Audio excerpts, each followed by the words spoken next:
Il y a du lourd qui sort les amis demain en version française, 4 titres à ne pas rater parmi le milliard et demi de titres qui sortent demain, 4 titres incontournables, 4 titres validés, recommandés, 4 titres qu'on vous invite à découvrir, à lire absolument s'il ne fallait en prendre que 4. Évidemment ce sont les 4 qu'on vous propose, bien entendu, ils sont disponibles sur originalcomics.fr, ils sont disponibles dès demain en boutique au 49 rue La Cépède, 4 titres vraiment qu'il faut avoir dans sa collection. Le premier c'est celui-là, je ne l'ai évidemment pas physiquement avec moi encore, c'est le tome 0 des Tortues Ninja, il est réédité, c'est déjà un succès, on en a passé plus de 100 sur originalcomics.fr, forte attente, et je suis persuadé, à titre perso, que c'est le titre qui va lancer les Tortues Ninja. Vous le savez, Sullivan l'a dit dans ses vidéos, il manque quelques lecteurs pour faire de ce titre un succès pérenne, puisque évidemment il y a des fans, il y a des lecteurs fidèles des Tortues Ninja, mais il n'y en avait pas assez jusqu'à présent, et depuis 6 mois, 1 an, ça recrute à tour de bras. D'ailleurs nous on en vend beaucoup des Tortues Ninja, et c'est vrai que souvent les gens disent ouais mais on n'a pas le début de l'histoire, et je suis persuadé qu'avec ce second tirage qui a longtemps été attendu et pour lequel les éditeurs ont longtemps hésité, je suis persuadé que ça va asseoir évidemment le titre. C'est parti pour faire un gros succès,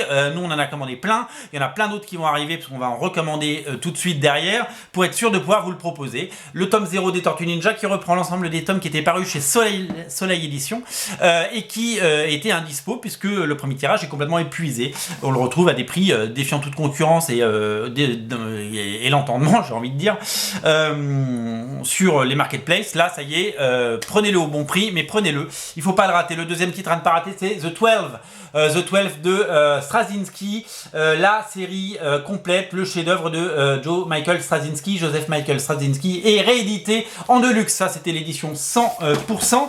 Il y a eu 2 tomes et voici les voilà, les 2 tomes. Et bien c'est réédité en un seul tome et c'est vraiment à ne rater sous aucun prétexte. D'abord parce que Straczynski c'est toujours bien, tout ce que vous lirez de Straczynski c'est bien. La deuxième raison c'est que c'est absolument génial. Il a pris le parti de prendre des héros du passé, des héros du Golden Age de Marvel et de les faire revenir. Évidemment ils ne vont pas s'adapter au monde d'aujourd'hui, ils vont être complètement en décalage et ils vont d'ailleurs être montrés du doigt. C'est le Watchmen de Straczynski, c'est son chef-d'œuvre et c'est absolument fabuleux. On a vendu beaucoup, on en a prévendu des tonnes.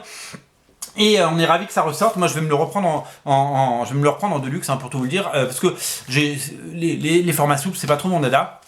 Donc on va se le reprendre très très vite. Le troisième titre c'est aussi un Straczynski, c'est le nouveau Straczynski, vous ne l'avez jamais lu, à part ceux qui l'ont découvert soit en version originale, soit pendant le dernier Free Comic Book Day en VO, puisque il était offert.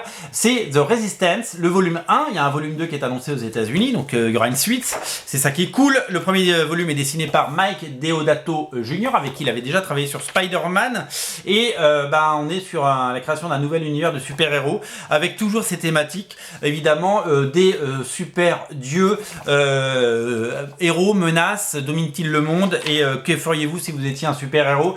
Toutes les thématiques qu'on a pu voir dans l'œuvre de Straczynski sont réunies dans ce comics très haut de gamme. C'est un comics publié aux États-Unis par le label Awa Upshot et ça arrive chez Panini Comics et c'est vraiment un titre à découvrir si vous voulez mon humble avis. Le quatrième titre qu'il ne faut pas rater, j'en ai quasiment terminé la lecture, je vous en ai parlé dans le dernier J'irai lire des comics chez vous, j'avais lu le premier chapitre, là j'ai lu les 2 tiers, je termine ce soir. J'adore marquer le nouveau titre de Brian Aberlin. Brian Aberlin, c'est le coloriste de Spawn, c'est le dessinateur de Spawn aussi, créateur de Witchblade, dessinateur fabuleux.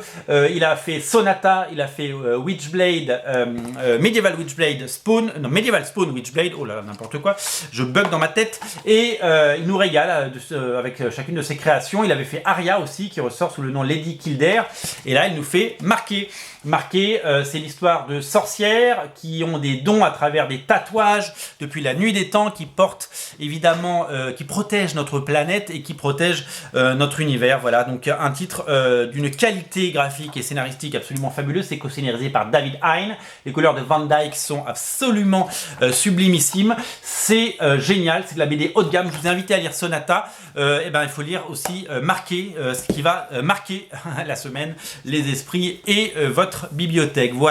Voilà pour les 4 sorties incontournables de demain. Ça sort demain, les liens sont là dans le descriptif de la vidéo. Pensez à prendre ces comics et si je devais en rajouter un 5e pour les les gens qui n'ont jamais lu de Straczynski sur Spider-Man. Il y a un must-have qui sort avec les premiers épisodes, couverture de J. Scott Campbell, dessin de John Romita Jr. Voilà, donc ça sort évidemment demain également. Tout est à découvrir sur originalcomics.fr, bien entendu. Salut!